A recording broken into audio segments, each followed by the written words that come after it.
ای چی شیشتی؟ حالیم نمیدونی ای کجا بلیت اسمالیات بخری؟ من میدونم مرحمت رقمای واتساپی او یک کسی شهنازاد زنگ بزن در 5 دقیقه کدام گوشه دنیا که رفتنی باشه بلیت خریدن به تئاتر. بلیتاشون هم ارزانه و هم باورینک. دیگه سازی؟ میشه رحمت شما سازه نازه؟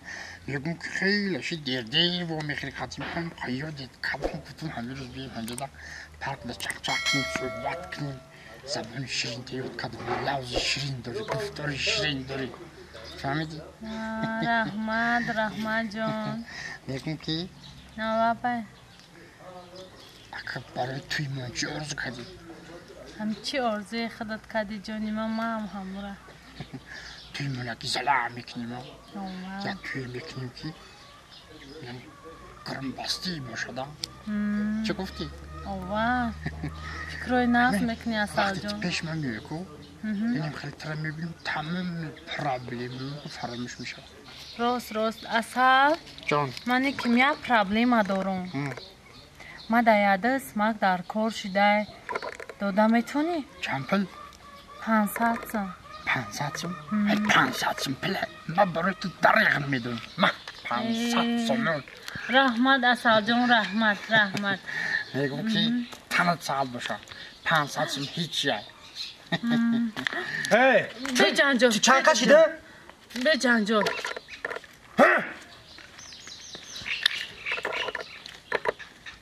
چی بودی؟ ای کاولری پیشینم 500 سم قرضدار بودم دادم رفت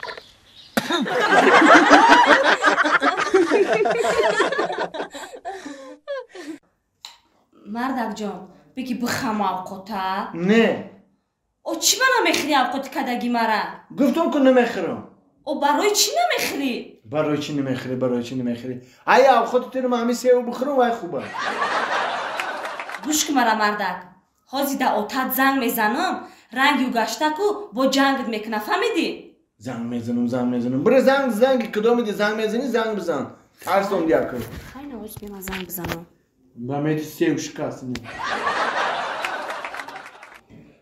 الو السلام علیکم بس و علیکم السلام تاغو جان اینه ما اوقات کدم کو اینه بچه‌تون اوقات کدگی مرا نمیخره؟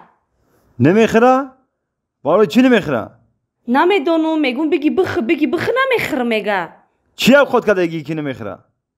نخود کدگیم تاغو او نخود کی باشه یا مهربانیش که آخی بگو مردک جان من این نخود تا باید دستای نازکم یه ساعت 2 ساعت شوندگیم او بگی بخو آخی واه تاغویی با این نخود هم میجوشونن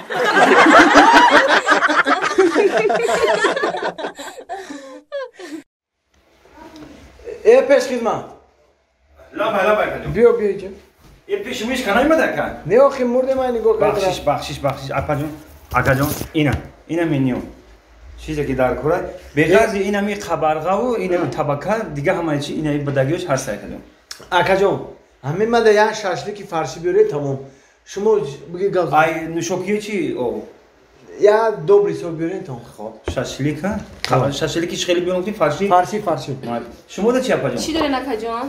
ما داریم تاندر کباب داریم شاشلیک نمیدونم شما ده مانتو داریم سامبوسا داریم لگمن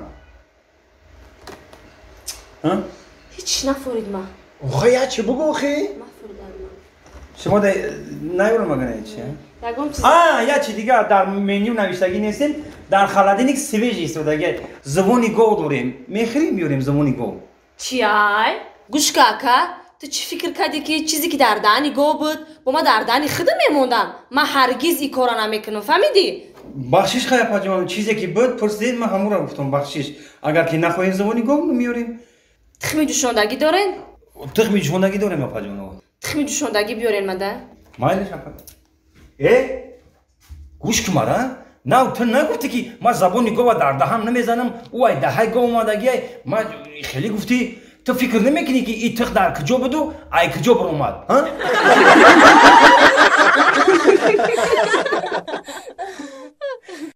زنک امروز عبیده چی اوقات کده ای؟ مکران با هم مکران همین ده گوش بریان باشه که بکنیس هم بزنی شکم سیر شواخی اوه مردک یک عمر در پای شکمتی فکری شکمت نمیکنی فکری بچه را نمیکنی فکری زنتی را نمیکنی زن بتی؟ او شرایط نباشه زنه گجو زنش بتیم و ما هم در همین فکرش هستم اخی نه که شرایط دست نمیتاخی چه شرایط نیست مردک؟ اوبرانا گو و بفروش بچه مون زن بته ای راست میگویی ای کلا نه ای دوامی گرده زنه عقل بگیرت ها بوار که هم دیادی ما نبودم گوی بعد یگون جمع کدگی داری آخی؟ ها هسته دستم جمع کدگی هسته داره داری؟ تا مگه نگاه همه فروشیم جمع کدگی تیره میگن دبولوش میمونیم میگیریم بچه را زن میتیم نصیب باشه بعد یگون نغزیده پغزیده داری آخی؟ نغزیده؟ دختر همه خیمه میتونمش دختر قد بلندی خشرو میخونه فرزندو ما قطیت خش نکن فهمیدی؟ برای چی؟ دختری خالت دادی بچه کلانی ما ایش همه دختری امای خدم دمیتم یگون نه تو همون چکنه گفته نه همون امای رقصت هم میگوی اخی نمیشوه ما دختری امای خدم میگم امام رقصه دخترش نکو نمیشوه گفتم ما دختری امام میتونم فهمیدی مرا ما گفته است ما دختری امای خدم میتونم اماد نمیشوه میگم امای مازورای امای مازورای نه امی اوچا جان چون شما جنگ داره؟ چی سادی جانی چی نه گاوز است می اوتات کت میگم که امای مازورای اوتات میگه امای مازورای همین گفتم بگو بچم امای کی زورای اوچا جان امای شما هم زورای امای اوتم هم زورای همو گومونه کای میفروشه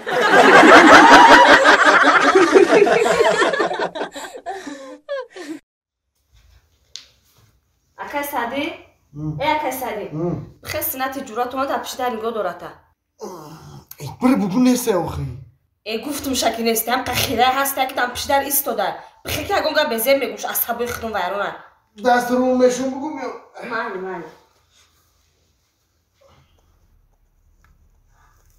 چو کاری سنت؟